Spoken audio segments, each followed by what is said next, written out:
Welcome to the KaiNexus Continuous Improvement Podcast. I'm Mark Graban, a senior advisor with KaiNexus, and today I'm reading a blog post titled Central Principles of the Continuous Improvement Model. To find a link to the blog post, take a look in the show notes, and it'll take you right there if you want to read it or share it with others. Businesses use a host of methodologies to bring structure to the process of identifying and acting upon opportunities for improvement. You may be familiar with Six Sigma, Kaizen, Lean, the Toyota Production System, and others. Although these methodologies differ, the foundation of each of them is the continuous improvement model. The continuous improvement model reflects the idea that organizations should constantly implement incremental improvements to services, products, and processes.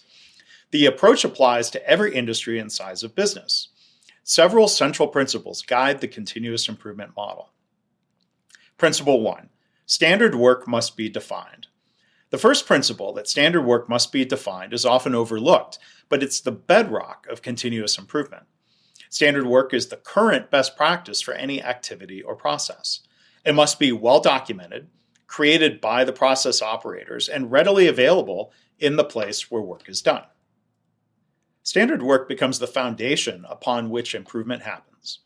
When there is a suggested improvement, the team begins a structured cycle, such as PDSA or DMAIC, to test potential adjustments to the standard. If the change results in a measurable, sustainable improvement, the standard is updated and the process starts again with the subsequent improvement idea. Principle 2. Improvements are based on small-scale changes rather than significant paradigm shifts or new inventions. This element of improvement culture is essential because significant changes often feel frightening and destabilizing to organizations. By approaching change in small incremental steps, the continuous improvement model reduces the fear factor and increases the speed of improvement. Following this principle, the organization does not need to wait for a strategic shift or a new product release to advance. Any idea that eliminates waste, speeds production times, reduces defects, or allows employees to develop new skills is worth exploring.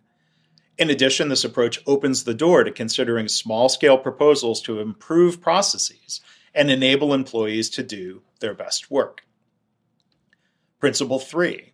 Employee ideas guide improvement work. The continuous improvement model relies greatly on employees, not only leadership, to identify opportunities for improvement.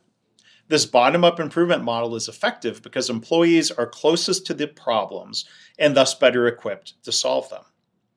When thinking of these two principles, consider the value of engaging your staff.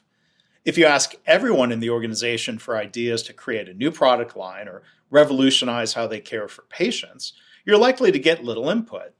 Staff members are focused on their day-to-day work. They understandably can't come up with monumental ideas that change the organization's direction.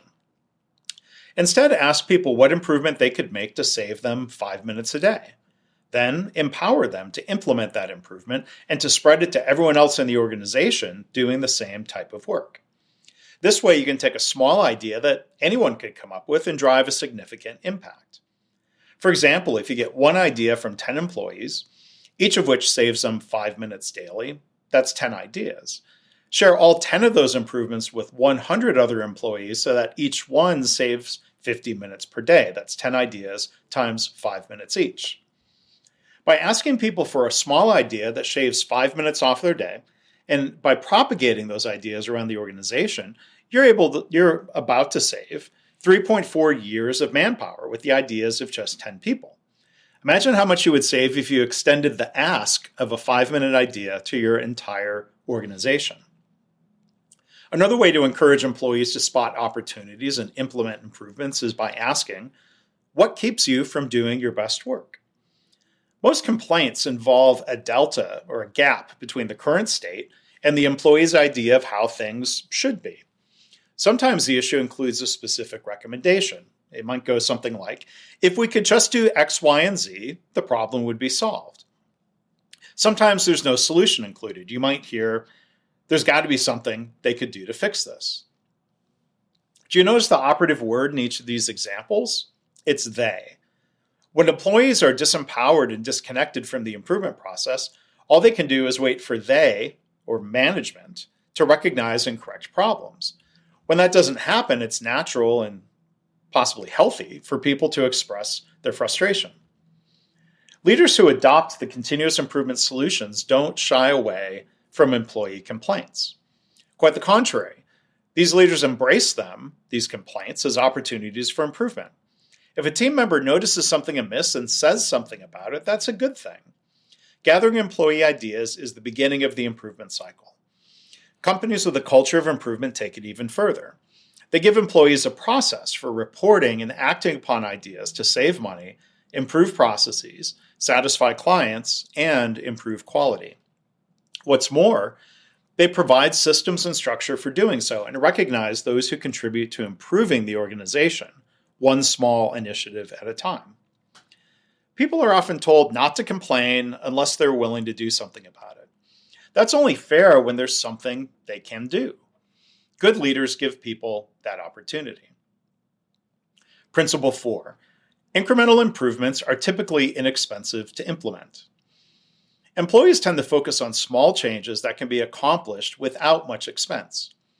Many ideas from employees involve eliminating process steps rather than adding them, which is an excellent way to ensure that every activity adds some value to the customer and reduces wasted effort. We have the benefit here at KaiNexus of seeing the detailed improvement data from organizations at every stage of the improvement journey around the world and in nearly every industry. By examining that data, we've discovered that 1.4 of improvement ideas have an impact of over $100,000, and each employee has an average annual impact of $25,000 from their ideas. So not only are these ideas inexpensive to implement, they can also have a massive effect on your bottom line. Principle 5. Employees take ownership and are involved in improvement activities. Getting people to change the way they've always done things is hard. What makes it easier is rolling out changes that originated from the front lines. When people develop ideas to improve their work, they intrinsically see the value of change. By engaging your staff in the continuous improvement model, you empower them to take charge of their work. As a result, they can identify problems or opportunities for improvement, follow through on implementing their ideas, take credit for their work, and see a measurable impact from their efforts. This way, the sole burden of improvement and process management is lifted from managers, who can spend their time more effectively coaching staff on improvement techniques and removing barriers to implementing changes. For more information about overcoming resistance to change, check out a free webinar. We've linked to it in the blog post. Again, check the show notes. Principle 6. Improvement work is aligned with the strategic goals. While daily improvement is employee-led, properties are decided based on the organization's strategic goals.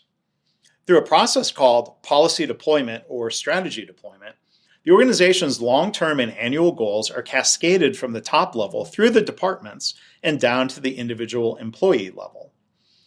Aligning objectives this way serves multiple purposes. One, it makes decision-making more manageable by getting everyone on the same page about the most critical priorities. Two, it helps employees connect their day-to-day work to the bigger picture so that they develop an emotional investment in the outcomes. And three, it connects each person to the organization's purpose and helps bring the why of what they do to life. Principle 7, the final principle here. The impact of incremental improvement should be measured and shared. If you look at the metrics most often used to measure an organization's results, you'll uncover a robust reporting framework based on financial results. Profitability, earnings, and expenses are apparent indicators of a company's success. In addition to financial results, most companies have measurements around customer satisfaction, human resources, and compliance. Continuous improvement has the potential to improve every one of these and other organizational effectiveness measures that one might track. While many organizations track the ultimate artifacts of improvement work, only some, do a great job of tying improvement activities to the final results. However, measuring, monitoring, and reporting on improvement is an effective method for ensuring that the organization meets its strategic goals and outperforms the competition. Because the continuous improvement model relies on employees for ideas for improvement, Each person becomes more invested in the outcome of the change, and employee engagement increases.